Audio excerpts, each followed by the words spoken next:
कहानी की शुरुआत में हमें एक सीक्रेट लैब को दिखाया जाता है जहां इंसानों को मॉलिक्यूलर लेवल पर स्कैन करके उन्हें एक खास तरह के मैटर में कन्वर्ट किया जा रहा था। पर तभी वहां एक धमाका हुआ और तकनीकी खराबी के चलते उनके बनाए हुए सारे क्रीचर्स आजाद हो गए। इसके एक हफ्ते बाद हम शहर को देखते हैं जो वॉर की वजह से मलबे में तब्दील हो चुका था। हम वहां डेविस नाम के एक सोल्जर को देखते हैं जो बैकअप के इंतजार में खड़ा था, पर उसे पता चला कि बैकअप को आने में अभी 8 से 10 मिनट और लग सकते हैं। उसके हाईटेक हेलमेट से जुड़े स्पेक्स उसे आसपास की चीजों को स्कैन करने में मदद कर रहे थे, लेकिन हर गुजरते सेकंड के साथ बेचैनी बढ़ती जा रही थी। उसने अपने सारे साथियों को इस वॉर में खो दिया था और चारों ओर उनकी लाशें पड़ी हुई थीं। इन लाशों के चेहरों पर डर और घबराहट साफ साफ झलक रहा था, मानो उन्हें दर्दनाक और भयानक मौत का सामना करना पड़ा हो। उसकी स्पेक्स लाशों के शरीर को स्कैन कर रही थी और हर स्कैन के साथ डेविस की बेचैनी बढ़ती जा रही थी। पर तभी उसके स्पेक्स ने एक हलचल पकड़ी। एक हल्की सी परछाई जैसी चीज उसकी ओर तेजी से बढ़ रही थी। वो घबराकर इधर उधर देखता है, पर कुछ भी असलियत में नहीं दिखता। सिर्फ स्पेक्स के जरिए ही उसे वो परछाई दिखाई दे रही थी। उसका ना कोई ठोस शरीर था और ना ही कोई डरावनी शक्ल, बस एक घनी सफेद छाया जो बर्फीली हवा में घुलती जा रही थी। अब इससे पहले कि डेविस कुछ समझ पाता, वो परछाई उसके शरीर के आर पार चली जाती है, जिससे वो मारा गया। उसके चेहरे पर वही इमोशंस आ जाते हैं जैसा कि उन बाकी लाशों में था, और अब वो चीज अपने अगले शिकार की तलाश में आगे बढ़ चुकी थी। इसके बाद हम मार्क क्लाइन नाम के एक इंजीनियर को देखते हैं जो रोज की तरह कबाड़ के ढेर में कोई काम की चीज ढूंढ रहा था। क्लाइन एक फेमस इंजीनियर और साइंटिस्ट है जो आए दिन नई नई चीजों का आविष्कार करते रहता है। इस बार उसने एक ऐसा डिवाइस बनाया था जो पलक झपकते ही किसी भी चीज को भाप बना सकता था। कुछ लोग उसके इस आविष्कार को वेपन बनाने के लिए इस्तेमाल करना चाहते थे, पर क्लाइन हमेशा से अपने इन्वेंशंस का जंग में इस्तेमाल किए जाने के सख्त खिलाफ था। एक दिन क्लाइन जब अपनी लैब में काम कर रहा था, तभी उसके सीनियर उसे बताते हैं कि जनरल जेम्स ने तुम्हें अभी इसी वक्त मिलिट्री बेस पर बुलाया है, उन्हें तुम्हारी जरूरत है। लेकिन क्लाइन ने उन्हें जाने से मना कर दिया। उसने कहा कि मैं एक साइंटिस्ट हूं, न कि कोई सोल्जर, लड़ाई में मेरी कोई जगह नहीं है। लेकिन उसके सीनियर ने उस पर दबाव डाला, ये कहते हुए कि अगर वो नहीं आया तो हजारों सैनिक बेवजह मारे जाएंगे। उनकी ये बात सुनकर मार्क जाने के लिए राजी हो जाता है, पर उसकी शर्त थी कि वो वहां सिर्फ रिसर्च का काम करेगा। अगले दिन मार्क मिलिट्री बेस पर पहुंचता है जहां जनरल जेम्स ने उसका वेलकम किया। वो मार्क के साथ ऐसी खुफिया जानकारी साझा करने को तैयार थे जिसके बारे में दुनिया के कुछ चुनिंदा लोगों को ही पता था। उन्होंने मार्क को 5 अलग अलग कैमरों की वीडियो फुटेज दिखाई जो उनके सोल्जर्स ने मरने से पहले रिकॉर्ड किए थे। मार्क ने जब उसे गौर से देखा तो उसे उसमें कुछ जीव दिखाई दिए जो इस दुनिया के तो बिल्कुल नहीं लग रहे थे। आगे कुछ भी बताने से पहले फ्रैन मेडिसन नाम की CIA ऑफिसर उससे कॉन्ट्रैक्ट पर साइन करवाती है। उसमें साफ साफ लिखा था कि अगर उसने जानकारी बाहर किसी से भी साझा की तो उसे हमेशा के लिए जेल में डाल दिया जाएगा। मार्क के लिए ये एक बहुत बड़ा जोखिम था, लेकिन सच्चाई जानने की उनकी वैज्ञानिक जिज्ञासा ने उसे इस कॉन्ट्रैक्ट पर साइन करने को मजबूर कर दिया। जेम्स ने मार्क को बताया कि उनके सबसे काबिल सोल्जर ने उस रहस्यमयी चीज के करीब पहुंचने की कोशिश की थी, लेकिन बाद में हमें उसकी और उनकी टीम की लाशें अजीब हालत में पड़ी मिली।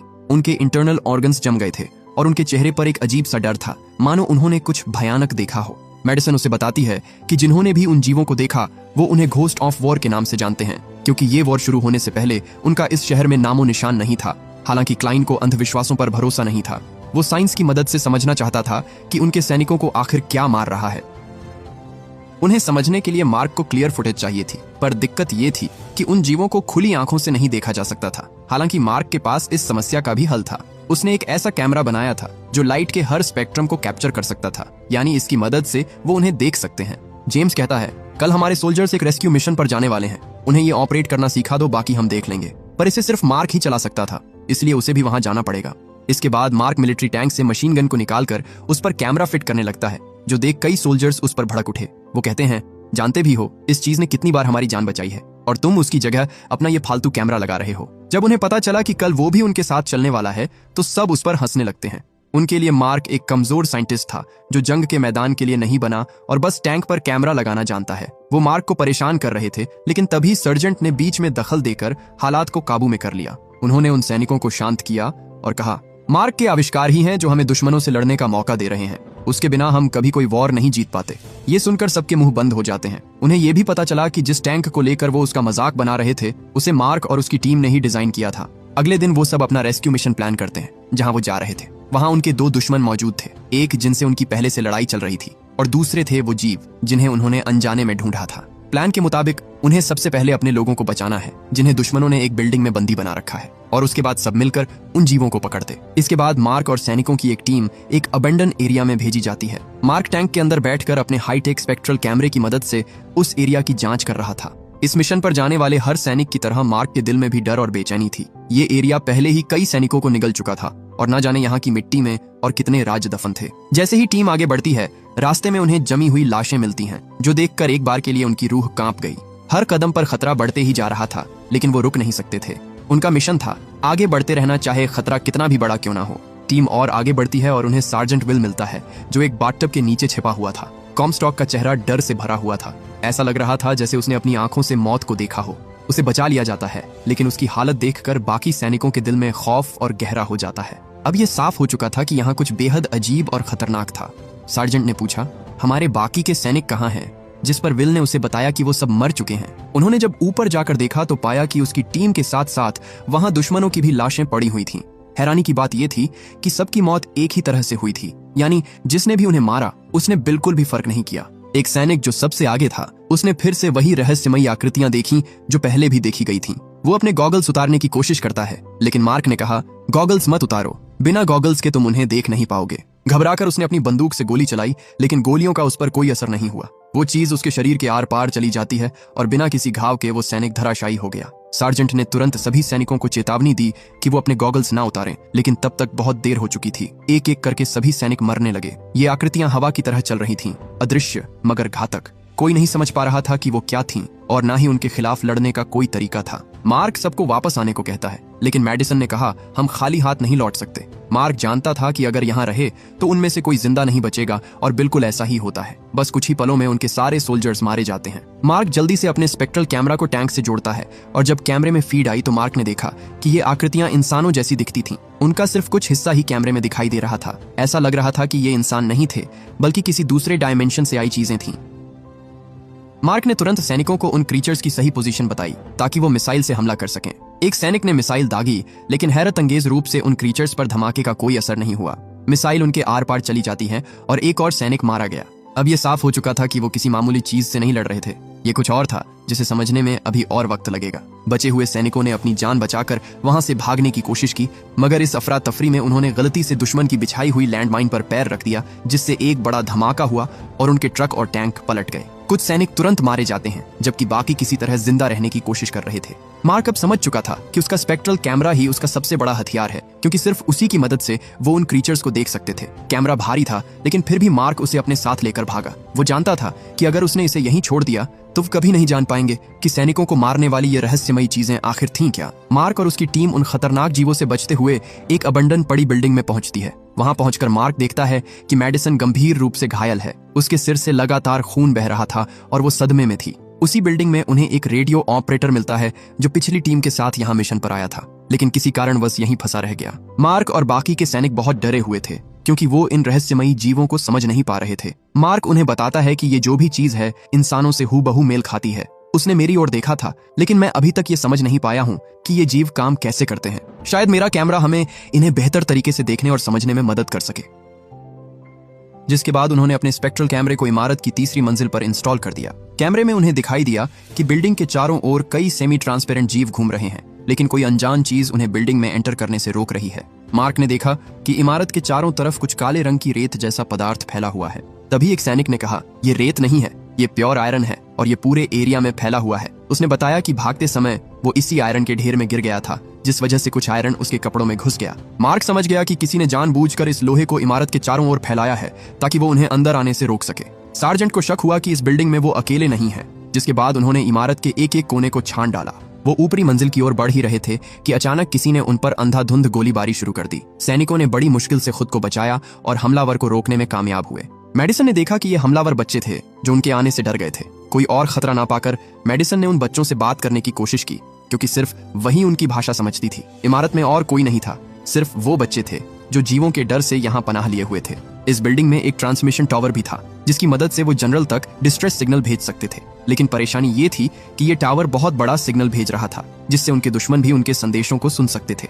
बहुत ज्यादा चांसेस थे कि सिग्नल भेजने से उन्हें उनकी लोकेशन का पता चल जाएगा। लेकिन सार्जेंट ने कहा, इस वक्त हमारा सबसे बड़ा खतरा ये रहस्यमयी जीव हैं, न कि हथियारों से लैश इंसान।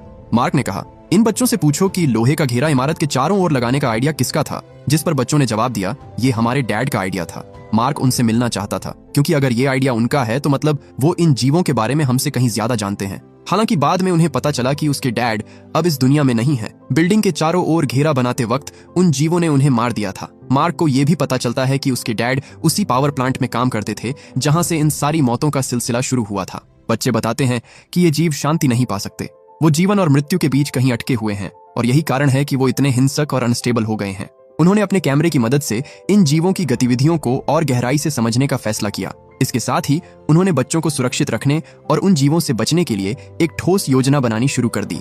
उनके चारों ओर खतरा मंडरा रहा था, जिसके बाद जनरल ने अपने सैनिकों को बचाने के लिए टैंक्स और हेलीकॉप्टर्स भेजने का फैसला किया। लेकिन सुरक्षित निकलने के लिए उन्हें अभी कम से कम आधा मील और भागना था। ये आसान नहीं था, पर उनके पास कोई और ऑप्शन भी नहीं था। सिग्नल टावर का इस्तेमाल करने की वजह से अब दुश्मनों को उनकी लोकेशन का पता चल चुका था, इसलिए वो ज्यादा देर तक वहां रुक नहीं सकते थे। मार्क ने देखा कि इस बिल्डिंग में भी चारों तरफ आयरन डस्ट फैला हुआ था, जिसका इस्तेमाल वो हथियार बनाने में कर सकते थे। उसने तुरंत उन लोहे के कणों को इकट्ठा किया और उनसे ग्रेनेड, बम और छोटे कैप्सूल तैयार कर दिए। सर्जेंट ने कहा, मार्क, तुम हमें कवर देना क्योंकि सिर्फ तुम ही उन्हें देख सकते हो।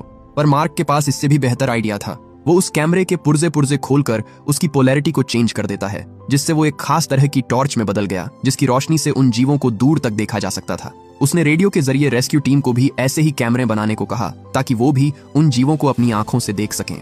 मार्क ने अपने स्पेक्ट्रल कैमरे को एक पावरफुल सर्च लाइट में बदल दिया, जो बैटरी से चलता था। अगली सुबह मार्क ने जब टॉर्च की रोशनी चमकाई तो देखा कि वहां एक नहीं, दो नहीं, बल्कि सैकड़ों क्रीचर्स घात लगाए उनके बाहर आने का इंतजार कर रहे थे। ये जीव उनकी हर हरकत पर नजर रख रहे थे और जैसे ही वो बाहर निकले उन्होंने उनका पीछा शुरू कर दिया। उनकी रफ्तार इतनी तेज थी कि वो पलक झपकते ही उन तक पहुंच जाते हैं। आखिर में सोल्जर्स ने आयरन डस्ट से बने हथियारों का इस्तेमाल किया, जो हैरत अंगेज रूप से इन खतरनाक जीवों को रोकने में कारगर साबित हुए। मार्क उन्हें उनकी पोजीशन बताता है और सोल्जर्स उन पर फायर करते हैं। वो उन्हें रोकने में कुछ हद तक कामयाब हुए थे, पर वो जीव हवा की तरह तेज थे। वो लगातार आगे बढ़ते रहे और जल्द ही एक खुले मैदान में पहुंच गए। सभी लोग जल्दी से एक बस के अंदर छिप गए, लेकिन तभी मार्क की सर्च लाइट काम करना बंद कर देती है। मार्क ने उसे ठीक करने की कोशिश की, पर अफसोस उसकी बैटरी खत्म हो चुकी थी। वो पूरी तरह से अंधे हो चुके थे। अब कोई भी कहीं से भी उन पर हमला कर सकता था। पर तभी उन्होंने टैंकों की आवाजें सुनी, जो उन्हें रेस्क्यू करने पहुंच चुके थे। वो अपने साथ सर्च लाइट भी लाए थे। जैसे ही उन्होंने लाइट्स को उस इमारत की तरफ पॉइंट किया, वहां उन्हें ढेर सारे क्रीचर दिखाई दिए। सार्जेंट उन्हें बाहर निकलने से मना करता है, पर उन्होंने उसकी नहीं सुनी और उन पर फायरिंग शुरू कर दी। टैंक्स उन पर गोला दागते हैं, पर उसका उन पर कोई असर नहीं होता। कुछ ही पलों में हालात पूरी तरह बेकाबू हो गए और देखते ही देखते बचाने आए सभी सैनिक एक एक करके मारे गए। तभी उनमें एक जीव गलती से उनके टैंक से टकरा जाता है, जिससे इतना सॉलिड टैंक किसी डिब्बे की तरह पिचक गया। वो खुद को ऐसे देखता है जैसे उसने पहली बार इतनी ताकत को महसूस किया हो, जिसके बाद उसने टैंक को ऐसे कुचल दिया जैसे कि वो कोई टिन का डिब्बा हो। इसी अफरा तफरी में उस लड़की का छोटा भाई खो जाता है। वो ग्रुप से दूर अकेला खड़ा था। उसकी बहन उसे बचाने के लिए उसकी ओर दौड़ती है, पर वो उस तक पहुंच पाती उससे पहले ही उन जीवों ने उसे बेरहमी से मार डाला। उस बच्चे की मौत ने सभी को हिलाकर रख दिया। उनकी उम्मीदें टूटने लगी थी। लेकिन तभी वहां एक और रेस्क्यू हेलीकॉप्टर आ गया। सब फटाफट हेलीकॉप्टर में बैठ जाते हैं, पर वो जीव हवा को चीरते हुए उनकी ओर बढ़ रहे थे। जिसके बाद मार्क उन लोहे के कणों को हवा में बिखेर देता है, जिससे उन्हें भागने के लिए थोड़ा और वक्त मिल गया। उन्होंने देखा कि वो जीव अब शहर की ओर बढ़ रहे थे और अगर उन्हें नहीं रोका गया तो और भी जाने जाएंगी। सार्जेंट को पता चला कि उनका मिलिट्री बेस भी डिस्ट्रॉय हो चुका है, जिसके बाद वो हेलीकॉप्टर उन्हें एक रिफ्यूजी कैंप में लेकर जाता है, जो फिलहाल उनके छुपने के लिए सुरक्षित जगह मानी जा रही थी। सार्जेंट बोला, मैंने पता किया कि ये बंकर 20 फीट मोटे स्टील और कंक्रीट से बना हुआ है। मुझे नहीं पता ये चीज हमें कब तक सुरक्षित रखेगी, लेकिन एक बात पक्की है कि यहाँ खाने के लिए खाना और पीने के लिए पानी है, इसलिए जितना ज्यादा हो सके उतना ज्यादा राशन बटोरो। उधर मार्क उस बच्ची को डॉक्टर के पास ले जाता है, क्योंकि उसका बायां कंधा टूट गया था। मार्क कहता है, मुझे तुम्हारी मदद चाहिए। मुझे जानना है कि तुम्हारे डैड इस चीज के बारे में और क्या क्या जानते थे। जिस पर बच्ची ने उसे बताया कि उसके डैड उस पावर प्लांट में सिरेमिक के कंटेनर्स बनाया करते थे। जल्द ही वहां जनरल जेम्स भी पहुंच गया, पर उनके चेहरे पर खौफ साफ देखा जा सकता था। उनकी सेना के 240 सैनिकों में से अब सिर्फ 19 सैनिक ही बचे हैं। उन्होंने कहा, हमारे पास कोई प्लान नहीं है। इनसे ना तो भागा जा सकता है और ना ही इन्हें रोका जा सकता है। हमारे हथियार इनकी ताकतों के आगे कुछ मायने नहीं रखते। अपने जनरल को इतना परेशान देखा बाकियों की हिम्मत भी टूट जाती है, क्योंकि किसी को नहीं पता था उस चीज को कैसे रोका जाए। मार्क कोने में बैठा उन सब की बातें सुन रहा था, पर तभी उसके दिमाग में एक जबरदस्त आइडिया आया। वो बोला, शायद मैं जानता हूं कि ये चीज क्या है। हमने अभी तक उन्हें ऐसी ऐसी चीजें करते हुए देखा है जो हमारी सोच से परे है। वो दीवार के पार जा सकते हैं, खुली आंखों से दिखाई नहीं देते और अगर किसी को छू ले तो उसे तुरंत ही मार देते हैं। लेकिन इन सब में सबसे अजीब बात यह है कि वो सिरेमिक के पार नहीं जा सकते। हमारा एक आदमी सिरेमिक के टब के नीचे छुपकर ही उनसे बचा था। उन्होंने हमारी आंखों से सामने रेस्क्यू टैंक के टुकड़े कर दिए, पर गौर करने की बात यह है कि उन्होंने हमारे ट्रकों के साथ कुछ नहीं किया। क्योंकि उन पर सिरेमिक कोटिंग थी। ये जो भी चीज है नेचुरल तो बिल्कुल नहीं है, इसे किसी ने बनाया है। शायद ये इंसानों द्वारा बनाए गए अब तक का सबसे खतरनाक हथियार है। उसने सबको बोस-आइंस्टीन कंडेंसेट के बारे में बताया। मैटर का ऐसा स्टेट जो ना तो सॉलिड है और ना ही लिक्विड, पर अपने अंदर वो हर उस तरह की प्रॉपर्टी रखता है जो हमने उन जीवों में देखी है। इसका मतलब वो सब कंडेंसेट मैटर से बने हुए हैं। इसे बनाने के लिए हद से ज्यादा एनर्जी की जरूरत पड़ती है और शायद यही कारण है कि ये पहली बार मेसरोव पावर प्लांट में दिखाई दिए थे। मार्क समझ चुका था कि ये क्रीचर्स मैन मेड है और अगर इन्हें बनाया जा सकता है तो इन्हें हराया भी जा सकता है। वो ऐसा हथियार बना सकता था जो कंडेंसेट के आर पार जा सके। इनफैक्ट उसने ये वेपन पहले से डेवलप भी कर रखा था। उसका वो पानी को भाप बनाने वाला डिवाइस जो उसने शुरू में बनाया था, उसी से वो इन जीवों को मारने वाले थे। इसके बाद उसने कुछ सामान की लिस्ट बनाई और सोल्जर्स को उन्हें लाने को कहा। मार्क पुर्जा पुर्जा खोलकर एक नए किस्म का हथियार तैयार करता है। हालांकि ये हथियार पहले कभी परखा नहीं गया था और उन्हें अब उस खतरे का सामना करना था जिसे वो पूरी तरह से समझते भी नहीं थे। उनके हेलीकॉप्टर में बस इतना ही फ्यूल था कि वो पावर प्लांट तक पहुंच सके। वापस लौटने का उनके पास कोई ऑप्शन नहीं था। अगर हथियार काम नहीं किया तो वो गए समझो। मार्क और कुछ बहादुर सैनिक पावर प्लांट की ओर जाते हैं। सबसे पहले सिर्फ कुछ ही सोल्जर्स उतरे ताकि वेपन्स को टेस्ट किया जा सके। रास्ते में उनका सामना उन्हीं में से एक क्रीचर से हुआ। सार्जेंट ने तुरंत अपने नए हथियार से उस पर निशाना साधा और सिर्फ एक ही शॉट में वो क्रीचर डिस्ट्रॉय हो गया। ये उनकी पहली बड़ी जीत थी, जिसके बाद और भी सैनिक नीचे जाते हैं और उन्होंने प्लांट को चारों तरफ से घेर लिया। इसी बीच कुछ सोल्जर्स बिल्डिंग की दूसरी ओर जाते हैं। मार्क मेडिसन के साथ प्लांट के अंदर दाखिल होता है और धीरे धीरे अंदर बढ़ने लगता है, जबकि बाकी सैनिक बाहर से उन्हें कवर दे रहे थे। मार्क ने एक सीक्रेट लैब का दरवाजा खोला और वहां उन्होंने जो देखा उसे देखकर उनके पैरों तले जमीन खिसक जाती है। मार्क का शक सही था। वहां एक पूरी की पूरी असेंबली लाइन चल रही थी जिसमें इंसानों को मॉलिक्यूलर लेवल पर स्कैन करके उन्हें बोस-आइंस्टीन कंडेंसेट से रिजनरेट किया जा रहा था। आगे बढ़ते हुए उन्हें एक और दरवाजा मिला जिसके पीछे उन्हें सैकड़ों जिंदा इंसान मिले जिन पर एक्सपेरिमेंट करके उन्हें कैद कर दिया गया था। लेकिन उनमें से आधे से ज्यादा लोग किसी तकनीकी खराबी के चलते आजाद हो गए। वहां उन्हें एक साइंटिस्ट की लाश मिलती है जिसके हाथ में एक लिवर खींचने का टूल था। मार्क समझ गया उसने जरूर उन्हें रोकने की कोशिश की होगी, पर इस दौरान वो मारा गया। मेडिसन उनके मैनुअल को पढ़ने की कोशिश करती है, पर अलग भाषा में लिखी हुई होने की वजह से उसे थोड़ा बहुत ही समझ आता है। वहीं दूसरी ओर सोल्जर्स अपनी जी जान लगाकर उन क्रीचर्स से फाइट करते हैं और कियों वो मारने में कामयाब भी हुए। पर उन्हें जल्द समझ आ गया कि उन्हें मारा नहीं जा सकता क्योंकि उन पर किया गया हर हमला उन्हें और एनर्जी दे रहा था। जल्द ही सारे मरे हुए जीव फिर से जिंदा हो उठे। इस बार वो एक एक कर नहीं लड़ते, बल्कि सबने मिलकर एक बड़ा और भयानक रूप ले लिया। सारे सोल्जर्स मारे जाते हैं जो देख सार्जेंट ने एक आखिरी हमला करने की सोची।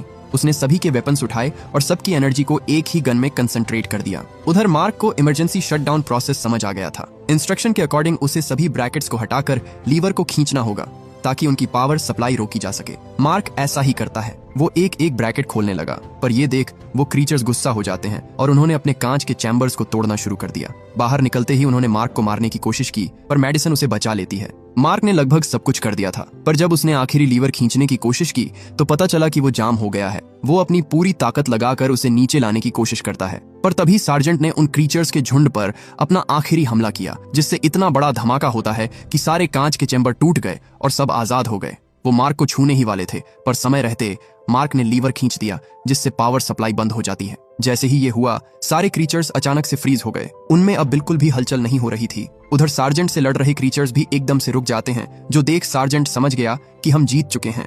मेडिसन मार्क को यहाँ से निकलने को कहती है, पर तभी उनकी नजर एक और दरवाजे पर पड़ी और जब वो उसके अंदर गए तो वहां उन्होंने देखा कि उन जीवों को न सिर्फ असली इंसानों से बनाया जा रहा था, बल्कि उन्हें कंट्रोल भी किया जा रहा था। वो हिंसक थे नहीं, बल्कि उन्हें हिंसक बनाया गया था। मार्क समझ गया कि वो ना तो पूरी तरह जिंदा है और ना पूरी तरह मरे हुए। वो ऐसी अवस्था में फंसे हुए हैं जहां से निकलना नामुमकिन है। मार्क से ये देखा नहीं जाता और वो केवल खींचकर उस पोर्ट को डिस्ट्रॉय कर देता है जो इन्हें इस स्टेट में रखे हुए था। वो बाकियों के साथ भी यही करने जा रहा था, पर मेडिसन उसे रोक लेती है। वो कहती है कि अगर उन्होंने सब कुछ नष्ट कर दिया तो कोई उनकी बातों पर विश्वास नहीं करेगा। पर मार्क जानता था कि अगर ये टेक्नोलॉजी इंसानों के हाथ लगी और उन्होंने इसे समझ लिया तो वो ऐसे और सोल्जर्स बनाएंगे और ये दुनिया को खत्म कर देगा। इसके बाद दोनों ने मिलकर वहां मौजूद हर एक पोर्ट को डिस्ट्रॉय कर दिया और सारी रिसर्च को आग के हवाले कर दिया ताकि इन्हें दोबारा ना बनाया जा सके। बचे हुए सैनिक बेस पर वापस लौट आते हैं और एक नए दिन की शुरुआत होती है। अगले रोज जब मार्क अपने कैंप से बाहर निकला तो उसने देखा कि सोल्जर्स फिर से पावर प्लांट में जा रहे थे।